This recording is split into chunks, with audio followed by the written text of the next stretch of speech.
बच्चों welcome to Sadat classes. हम लोग लगातार कुछ ना कुछ सीख रहे हैं। बहुत कुछ हमने बेसिक मैथ में पढ़ लिया है, सीख लिया है। जो नए जुड़ रहे हैं बिल्कुल वो जा करके इस YouTube का जो प्लेलिस्ट है वहाँ बेसिक मैथ नाम से प्लेलिस्ट है, वहाँ पे देख लेंगे। बहुत सारे इंपॉर्टेंट जो टॉपिक्स हैं बेसिक मैथ में, जो समझिए कि 6th क्लास से लेकर के और 9th 10th क्लास तक के जो बेसिक मैथ्स पढ़ाए जाते हैं और उनका एप्लीकेशन होता है मैथमेटिक्स में, वो हमने बहुत ही अच्छे से, बहुत ही फनी वे में, इंटरेस्टिंग वे में, कॉन्सेप्चुअल तरीके से बता दिया है। आइए उस कड़ी में एक आखिरी टॉपिक। अब हम लोग कितना बेसिक मैथ पढ़ेंगे, बहुत सारा हम लोगों ने पढ़ लिया है, फिर ज़रूरत पड़ेगी तो कुछ और पढ़ लेंगे, लेकिन हम लोग इसके बाद से बेसिक मैथ का सीरीज स्टॉप करेंगे और 10th क्लास के मैथ को हम लोग स्टार्ट करेंगे, जो बोर्ड के लिए, मैट्रिक बोर्ड के लिए पढ़ा जाता है, 10th बोर्ड के लिए पढ़ा जाता है, NCERT, CBSE और बिहार बोर्ड के लिए। आज इस आखिरी एपिसोड में, बेसिक मैथ के एपिसोड में, हम लोगों का जो सब्जेक्ट है वो है नंबर सिस्टम। इसको हिंदी में कहते हैं संख्या पद्धति। देखिए बहुत ही इंटरेस्टिंग चीज़ है ये नंबर सिस्टम, और अनफॉर्चुनेट ये है कि नंबर सिस्टम के बारे में जब पढ़ाया जाता है तो अलग अलग करके पढ़ाया जाता है, इसलिए हमको नंबर सिस्टम जल्दी समझ में आता नहीं। हालांकि बहुत इंटरेस्टिंग है, इसलिए हमने कोशिश किया है कि नंबर सिस्टम ऐसा पढ़ाएं कि आपको मरते वक्त भी नंबर सिस्टम याद रहे, बिल्कुल कनेक्ट करके। इसलिए हमने बहुत सारी चीज़ पहले लिख दिया है और कनेक्ट करके एक ही आपको समझिए कि बोर्ड पे हम सारे नंबर्स को बता देंगे जो यूज़ होते हैं नंबर्स, और नंबर सिस्टम जहाँ जहाँ आपको पढ़ना पड़ता है उसके लगभग सारे कॉन्सेप्ट। तो नंबर सिस्टम की कहानी बहुत इंटरेस्टिंग है, कहानी में नहीं जाएंगे, बहुत इंटरेस्टिंग स्टोरी है नंबर सिस्टम की। आप गूगल करेंगे, यूट्यूब में देखेंगे तो बहुत सारे वीडियोस पड़े हुए हैं, इन्फॉर्मेटिव वीडियोस। देखिए पहले नंबर यूज़ क्यों होता है? किसी चीज़ को काउंट करने के लिए, क्वांटिफाई करने के लिए, नापने के लिए, तौलने के लिए, भाई कितना किलो, कितना केजी, कितना संख्या है, तो यही नंबर है ना। पहले के लोग जो जंगल में रहते थे, पहाड़ों पे रहते थे, तो उनको ना खेती बाड़ी से मतलब था, ना कोई अनाज नापना था, ना तौलना था, ना कोई साइंटिफिक रिसर्च हो रहा था कि कोई चीज़ मेज़रमेंट हो किसी चीज़ का, कोई चीज़ बन रहा है, तो उनको नंबर की उतनी ज़रूरत नहीं थी। इसलिए नंबर सिस्टम उस टाइम में डेवलप नहीं था, समझ रहे हैं ना। जैसे जैसे इंसान को ज़रूरत पड़ी नंबर सिस्टम की, नंबर की, वैसे वैसे नंबर सिस्टम डेवलप होता चला गया। पहले के लोग क्या करते थे, जो इजिप्शियन, जो मिस्र की सभ्यता थी, तो वो लोग कैसे कोई चीज़ गिनते थे।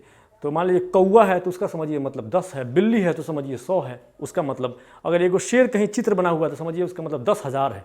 तो इस तरह वो लोग समझते थे। बाद में ग्रीक्स आए, जो रोमन आए, तो उन लोगों ने उंगली के इशारे से गिना, ये 1 है तो इसका मतलब 1 लिखे, 2 है तो 2 लिखे, 3 है तो 3, इसका मतलब 3 ठो लकीर पार दिए, ऐसे 3 ठो लकीर खींच दिए, पारने का मतलब खींच दिए, तो समझिए 3, 4 लकीर खींच दिए। अब 4 लिखने के लिए क्या किए कि इसको भी बना लिए और 1 ठो लकीर खींच दिए ऐसे, तो 4 हो गया। 5 लिख रहे तो वी का साइन लिख दिए तो 5 हो गया, समझिए। 10 लिखना है तो एक वी ऊपर, एक वी नीचे, तो एक्स की तरह हो गया, तो समझिए 10 हो गया। तो रोमन संख्या पद्धति आप जानते होंगे कि कैसे लिखा जाता है। लेकिन अगर किसी चीज़ को किसी से गुना किया जाए रोमन में, मान लीजिए कि ऐसे लिखा हुआ है 9, और 9 को गुना करना है 9 से तो 18 आएगा, तो फिर 18 लिखने की परेशानी भाई, ठीक है। 100 को गुना करना है 100 से, तो जो आएगा 10,000 आएगा, 10,000 लिखने की परेशानी भाई, 10,000 कैसे लिखे रोमन्स में। तो ये इतना इफेक्टिव नहीं था। धीरे धीरे क्या हुआ, ये आगे बढ़ा। हिंदुस्तान का, हमारे भारत का बहुत बड़ा देन है इसमें कि इसने ज़ीरो, जो बेस 10 का संख्या पद्धति है, यानी ज़ीरो दिया, तब जा कर के दशमलव का आविष्कार यहाँ पे हुआ। दशमलव दिया इसने, डेसिमल दिया। ज़ीरो को अरबी में सिफर भी बोलते हैं, अरब में ये गया खोज, सिफर वहाँ पे बोला गया, उसको इंग्लिश में साइफर भी बोलते हैं।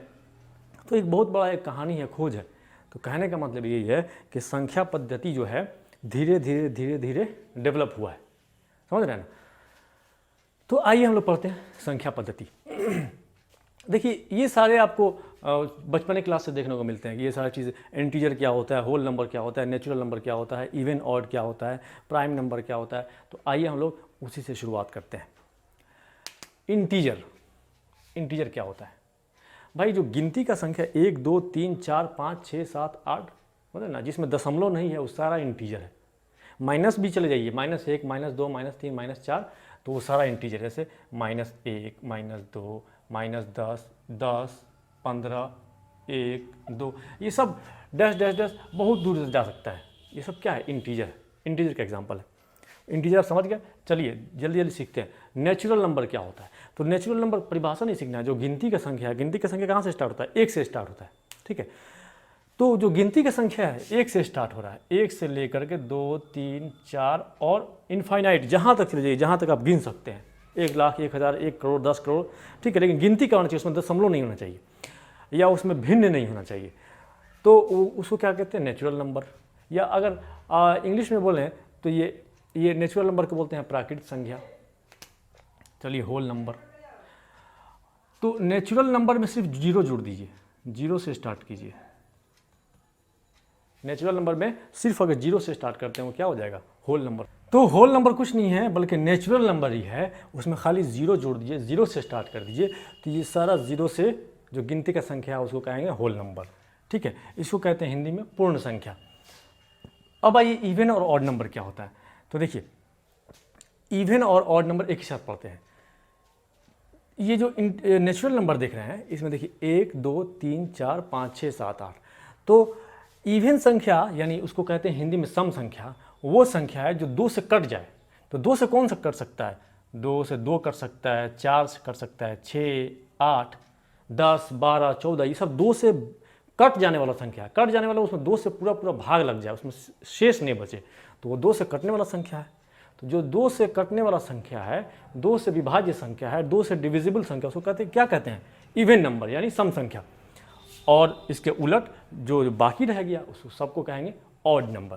तो 1 हो गया, 3 हो गया, 5 हो गया, 7 हो गया, 9 हो गया, ठीक है, 11 हो गया, 13 हो गया, 15 हो गया एंड सो ऑन। जो भी संख्या 2 से नहीं कटे वो क्या हो जाएगा, ऑड नंबर। तो इवन ऑड समझ में आ गया। अब आइए आगे प्राइम नंबर। यहाँ बहुत ध्यान से, यहाँ बहुत कन्फ्यूजन होता है। प्राइम नंबर को बोलते हैं अभाज्य संख्या, अभाज्य संख्या हिंदी में। प्राइम नंबर वैसा संख्या जिसका अपने और एक के अलावा कोई फैक्टर नहीं हो, कोई संख्या उसको काट नहीं सके। यानी कोई संख्या से, अब जैसे 1 ले लीजिए, समझिए, 2 ले लीजिए, तो 2 को कौन कौन संख्या काट सकता है, कौन कौन संख्या से इसको डिवाइड कर सकता है, 1 कर सकता है, 1 किसी संख्या को काट सकता है, और 2 भी कर सकता है। इसके अलावा 3 करेगा, नहीं करेगा, ठीक है, 4 करेगा, नहीं करेगा, 2 में 4 से भाग लेगा, नहीं, पूरा पूरा नहीं कर सकता है ये, ठीक है। तो ये 2 हो गया, 3 हो गया, 3 का कौन कौन सा फैक्टर है, कौन कौन संख्या काट सकता है, तो 1 काट सकता है और 3 काट सकता है, इसके अलावा कोई नहीं काट सकता है, ठीक है। 5 हो गया, 5 का कौन कौन सा फैक्टर है, मैंने जिसको काट दे, 1 और 5, उसके अलावा कोई नहीं। तो ये सारा संख्या, ये ऐसा संख्या होता है, प्राइम नंबर ऐसा नंबर होता है जिसका सिर्फ 2 फैक्टर हो, या तो 1 हो या खुद वही संख्या, यानी जो संख्या खुद अपने आप को काट ले, बाकी कोई संख्या उसको नहीं काटे, तो वही होता है प्राइम नंबर। तो 2, 3, 5, 7, 9 नहीं होगा, 9 को कौन कौन काट सकता है, 9 को 3 भी काट देगा, 9 को 9 भी काट देगा, ठीक है, 9 को 1 भी काट देगा, तो 3 फैक्टर हो गया, ठीक है। 11 हो जाएगा, 13 हो जाएगा, 17 हो जाएगा, ये सब प्राइम नंबर हो जाएगा। समझ रहे हैं कौन कौन से प्राइम नंबर हो जाएंगे। तो ये 2, 3, 5, 7 हो जाएगा, 11, 13, 17, 19, 23 एंड सो ऑन। कोई पूछे सबसे छोटा प्राइम नंबर कौन होगा, तो ये 2 है, 2 से स्टार्ट हो रहा है, तो सबसे छोटा प्राइम नंबर। तो इसी के साथ साथ हम पढ़ लेते हैं को प्राइम क्या होता है। को प्राइम नंबर का मतलब होता है सह अभाज्य संख्या, सह अभाज्य संख्या। ये क्या होता है, तो हमेशा 2 भाज्य संख्या हमेशा को प्राइम होता है। को प्राइम नंबर का मतलब होता है कि ऐसा 2 नंबर जिसका HCF 1 हो, यानी जिसको काटने वाला कॉमन फैक्टर जिसका सिर्फ 1 हो, ठीक है, उसको कहते हैं को प्राइम। अब कोई कहे 18 और 35 को प्राइम है कि नहीं, कोई कहे कि 18 और 35 2 नंबर को प्राइम है कि नहीं, सह अभाज्य संख्या दोनों है कि नहीं। तो देखिए 18 का फैक्टर कौन कौन होगा, 18 का फैक्टर 2 होगा, 3 होगा, 9 होगा, 6 होगा, खुद 18 होगा। अब 35 का फैक्टर कौन होगा, 5 होगा, 7 होगा, और कौन हो सकता है, खुद 35 होगा। दोनों का फैक्टर लिख लीजिए, 35 का और 18 का, ठीक है। अब देखिए कि क्या इन दोनों में कोई फैक्टर ऐसा है जो कॉमन है, नहीं है कॉमन। इसमें 2, 3, 9, 6, 18 है, इसमें 5, 7, 35 है, तो कोई ऐसा फैक्टर नहीं, दोनों में कॉमन है। इसका यानी कॉमन फैक्टर 1 है, सिर्फ 1। तो इसलिए 18 और 35 सह अभाज्य संख्याएं होंगी। 18 और 35 सहअभाज्य संख्या होंगी। कोई कहे कि 2 और 11 सहअभाज्य संख्या है कि नहीं, बिल्कुल है, इसलिए कि इसका फैक्टर भी 1 है और इसके 11 का फैक्टर भी 1 है, तो इसका कॉमन फैक्टर 1 आ गया, यानी कि HCF इसका 1 आ गया, इसलिए ये सहअभाज्य संख्या है। अब समझ में आ गया आपको सहअभाज्य संख्या का मतलब क्या होता है। चलिए आगे चलते हैं, कंपोजिट नंबर क्या होता है। तो प्राइम नंबर पढ़ लिए, प्राइम नंबर क्या होता है, को प्राइम क्या होता है।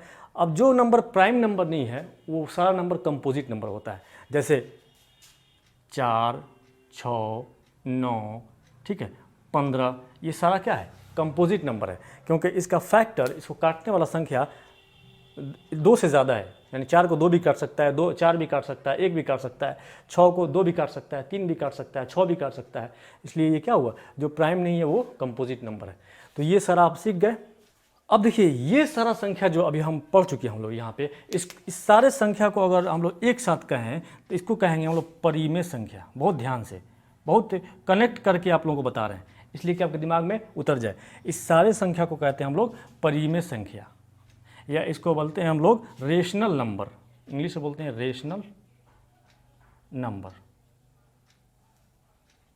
इंग्लिश में इस सारे तरह के संख्या को 1, 3, 5, 7, 2, 9, 0 ये सब -1, -2, -3 जो भी इंटीजर है, या फिर दशमलव में ले जाइए, ठीक है, जो भी दशमलव की संख्या है, इस सारे तरह की संख्या को, जितना भी जिस टाइप का भी संख्या है, इस टाइप का जो संख्या है उसको हम लोग कहते हैं परिमेय संख्या। तो जब परिमेय संख्या है तो इसका अपोजिट अपरिमेय संख्या भी होगा कोई। तो हम लोग आइए सीखते हैं फटाफट अपरिमेय संख्या क्या होता है। अपरिमेय संख्या, इसको बोलते हैं हम लोग इंग्लिश में इर्रेशनल नंबर, इर्रेशनल नंबर। अब देखिए ये सारे कनेक्ट करके कैसे आपको समझना है, ये सारे संख्या परिमेय संख्या हो गया। इस तरह का जो भी संख्या आए, चाहे नेचुरल हो, चाहे होल हो, चाहे इवन और, चाहे प्राइम, चाहे को प्राइम, चाहे कंपोजिट, सबको कहेंगे परिमेय संख्या। तो फिर अपरिमेय संख्या किसको कहेंगे, इर्रेशनल नंबर किसको कहेंगे। तो देखिए इसके लिए आप एग्जाम्पल एक समझिए। मान लीजिए कि कोई संख्या है 21, उसको भाग देना है आपको 4 से, ठीक है, भाग दिए, 4 5 20 हो गया, 1 आया 0.0, 4 दूना 8, 2 आया 0, 4 5 20, ये कट गया। 21 को 4 से भाग दिए तो पूरा पूरा कट गया, और ये जो भी दशमलव में आया तो टर्मिनेट हो गया, यानी 5.25 इसका आंसर आया। तो ये दशमलव जो है 5.25, ये ऐसा संख्या है कि 5.25 को 21/4 भी लिख सकते थे, हुआ कि नहीं, ये भिन्न है, और ये इसका आंसर आ गया 5.25, यानी कि जो दशमलव है वो कहते हैं इसको कि टर्मिनेटिंग दशमलव है, यानी कि ये दशमलव ऐसा नहीं कि बार बार कहीं कहीं, यानी ये दशमलव ऐसा नहीं है कि 5.25, 4, 2, 3, 2 ऐसा आते रहे, नहीं, टर्मिनेटिंग है, यहाँ पर आकर के कट गया पूरा, इसको कहते हैं टर्मिनेटिंग दशमलव, ठीक है। अब आइए 20 में दे दीजिए भाग, 20 में भाग दीजिए 6 से, 20 में दीजिए भाग 6 से, तो 6 त्रिका 18 हुआ, 2 आया यहाँ पे दशमलव 0, 6 त्रिका 18, फिर 2, फिर 0, फिर 6 त्रिका 18, फिर 2, फिर 0, फिर 6 त्रिका 18। ये कभी ख़त्म होने वाला है, नहीं ख़त्म होगा। तो इसका मतलब ये हुआ कि ये रेकरिंग डेसिमल है, यानी कि बार बार आने वाला, यानी कभी ख़त्म नहीं होगा। इसका मतलब 20/6 है उसको इतना के बराबर लिख सकते हैं, 3.3333, और 3 कहाँ तक जाएगा तो कटेगा नहीं, ज़िंदगी भर काटते रहेंगे, नहीं कटेगा। लेकिन हम लोग इसको इस तरह के दशमलव को हम लिख सकते हैं ऐसे, इस पर हम लोग बार लगा देते हैं, जो रेकरिंग होता है बार बार आने वाला आता है उस पर हम बार लगा देते हैं, तो पढ़ते हैं 3.3 के ऊपर बार, यानी बार बार आने वाला है, उसको कहते हैं रेकरिंग दशमलव। देख रहे हैं, ये टर्मिनेटिंग दशमलव हो गया और ये रेकरिंग दशमलव हो गया, ठीक है। अब आइए हम लोग समझते हैं कि √2 का क्या वैल्यू होता है, √3 का क्या वैल्यू होता है, या पाई का क्या वैल्यू होता है, ठीक है। तो देखिए हमने वैल्यू लिया है, √2 का वैल्यू है 1.414213 और डैश डैश डैश तक। ये वैल्यू √2 का अभी तक लोग निकाल ही नहीं पाए कितना है, बहुत लंबा चौड़ा वैल्यू है। √2 का वैल्यू है 1.414213 5, और वो ना रेकरिंग है और ना टर्मिनेटिंग है। ना ऐसा नहीं है कि दशमलव के बाद कोई चीज़ रिपीट हो रहा है, ऐसा भी नहीं है। और ऐसा नहीं कि दशमलव के बाद एंड हो जा रहा, ख़त्म। देखिए कट गया तो ख़त्म हो गया था यहाँ पर, इसमें 21 में 4 से भाग दिए थे। तो ऐसा यहाँ दशमलव है कि ना रेकरिंग है और ना रिपीटिंग है और ना एंडिंग है, ठीक है, टर्मिनेटिंग है। तो ये अभी तक इसका लोग वैल्यू निकल नहीं पाए हैं। दशमलव के बाद कितना स्थान तक चला गया, ठीक है, लेकिन कटा नहीं, वैल्यू अभी तक नहीं निकला है। और भी दुनिया रहते हुए इस पर लोग बहुत सारा वैल्यू निकालते हैं, लेकिन इसका वैल्यू कभी टर्मिनेट नहीं होता, ना रेकरिंग होता है। √3 का वैसे ही क्या है, √3 का वैल्यू क्या है, तो 1.7320508075 डैश डैश डैश, यानी कि ये टर्मिनेट नहीं हुआ है, अभी लोग निकाल ही रहे हैं। जब से √3 बना है तब से उसका वैल्यू लोग निकाल रहे हैं, लेकिन ना टर्मिनेट हो रहा है और ना इस तरह का रेकरिंग आ रहा है दशमलव के बाद वाला। अच्छा, पाई का वैल्यू क्या हुआ है, 3.14159265। तो इसका भी वैल्यू लोग अभी तक निकाल रहे हैं और यहाँ पे टर्मिनेट नहीं हुआ, बल्कि डैश डैश डैश का मतलब कि आगे ये वैल्यू गया हुआ है, बहुत आगे तक, पता नहीं कहाँ तक गया हुआ है और अभी तक लोग निकाल नहीं पाए हैं कि कब ख़त्म होगा इसका वैल्यू, ठीक है। यानी पाई का मतलब होता है 22/7 और 22 में जब 7, पाई का मतलब क्या होता है 22/7, तो 22 में जब 7 से भाग देंगे तो ये वैल्यू आएगा, लेकिन ना कटेगा ना रेकरिंग है, ना इस टाइप का है और ना इस टाइप का है। तो अब देख रहे हैं यहाँ पर क्या आपको बताना चाह रहे हैं हम कि ये सारा नंबर परिमेय संख्या हो गया और ये नंबर इरेशनल नंबर किसको कहते हैं। तो इरेशनल नंबर जो संख्या या जो दशमलव या जो भिन्न या तो रेकरिंग हो या वो टर्मिनेटिंग हो, तो उस सारा आ जाएगा परिमेय संख्या में।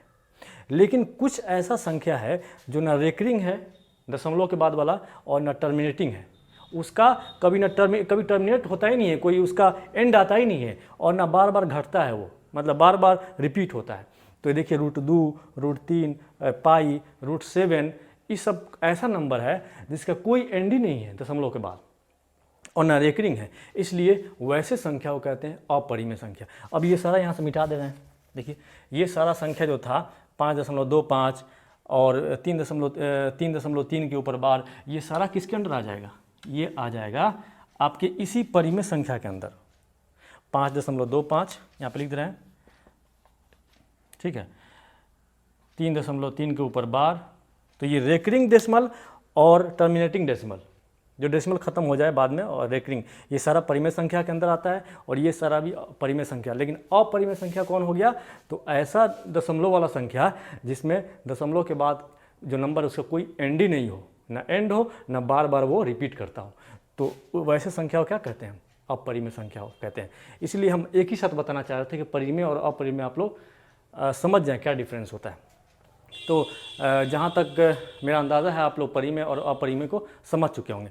अब देखिए परिमेय संख्या और अपरिमेय संख्या, यहीं पे समझ लीजिए, परिमेय संख्या और अपरिमेय संख्या दोनों को मिला दें, परिमेय और अपरिमेय दोनों को मिला दें तो उस दोनों के मिले जुले रूप को क्या बोलते हैं, वास्तविक संख्या। परिमेय और अपरिमेय को मिला दें तो इस दोनों के मिले जुले रूप को क्या बोलते हैं, वास्तविक संख्या, यानी इसको बोलते हैं रियल नंबर। रियल नंबर, परिमेय अपरिमेय को मिला दें तो दोनों, अब ये भी आ जाएगा वास्तविक संख्या में, ठीक है, पूरा ये पूरा आ गया परिमेय में। अब परिमेय जो भी है वास्तविक है, अपरिमेय भी जो है उसको भी वास्तविक संख्या कहते हैं। √2, √3, पाई, ये सब भी वास्तविक संख्या, तो ये पूरा वास्तविक संख्या हो गया। तो जब वास्तविक संख्या होगा तो इसका मतलब इसका अपोजिट कोई होगा, इसका अपोजिट कोई होगा अवास्तविक संख्या या काल्पनिक संख्या। इसका अपोजिट कौन होगा, काल्पनिक संख्या, या उसको बोलते हैं इमेजिनरी नंबर। इमेजिनरी नंबर, तो वास्तविक संख्या समझ गए, ये सारा नंबर वास्तविक संख्या है। तो इमेजिनरी नंबर कौन होगा, तो इमेजिनरी नंबर आपको नहीं पढ़ना है, हो जाइएगा जब इंटरमीडिएट में तो वहाँ पढ़ना पड़ेगा। उस नंबर में जो भी होगा, जैसे 2 है उसके साथ आई लिखा होगा, तो जहाँ नंबर के साथ आई लिखा रहे, 2i, 3i, 4i, 1i, तो ये सब इमेजिनरी संख्या है। आई का मतलब इमेजिनरी होता है। तो अभी आपको पढ़ना नहीं है, बस आपको नंबर सिस्टम बताना था कि नंबर सिस्टम का कितना प्रकार होता है और नंबर सिस्टम कैसे पढ़ते हैं हम लोग कि संख्या पद्धति को, और क्या क्या होता है। तो फिर से आपको एक बार बता रहे हैं कि ये सारा संख्या जो है इस टाइप का जो भी इंटीरियर से लेकर कंपोजिट नंबर को इसको बोलते हैं हम लोग परिमेय संख्या। ठीक है, इसलिए कि इसको p/q के रूप में लिखा जा सकता है, यानी भिन्न के रूप में लिखा जा सकता है, इसलिए बोलते हैं इसको परिमेय संख्या। इसको भी, इस दशमलव को भी p/q के रूप में लिखा जा सकता है। क्या था ये 21/4, ये था 20/3, इसको लिखा जा सकता है, इसलिए इसको कहते हैं परिमेय संख्या। लेकिन इसको p/q के फॉर्म में नहीं लिखा जा सकता है, √2, √3, पाई, इस दशमलव के बाद इसका कोई एंड नहीं है, इसलिए इसको कहते हैं अपरिमेय संख्या। और दोनों को मिला दिए तो परिमेय और अपरिमेय मिलकर हो गया वास्तविक, यानी ये सब पूरा वास्तविक संख्या था। तो फिर वास्तविक का उल्टा काल्पनिक होगा, कोई संख्या होगा काल्पनिक, तो ये काल्पनिक संख्या आपको पढ़ना है इंटर में, वहाँ जाके पढ़िएगा। अब अभी इस वीडियो में बताना पॉसिबल नहीं है। तो जहाँ तक मेरा ख्याल है कि आप लोग नंबर सिस्टम को अच्छे से समझ गए होंगे, बहुत ही अच्छे से, कि नंबर सिस्टम क्या होता है, एक ही वीडियो में और एक ही समझिए बोर्ड पे पूरा आपको कनेक्ट करके हमने बता दिया है सब चीज़ को। Keep watching Saadat channel, enjoy your life, thanks for watching, welcome and bye.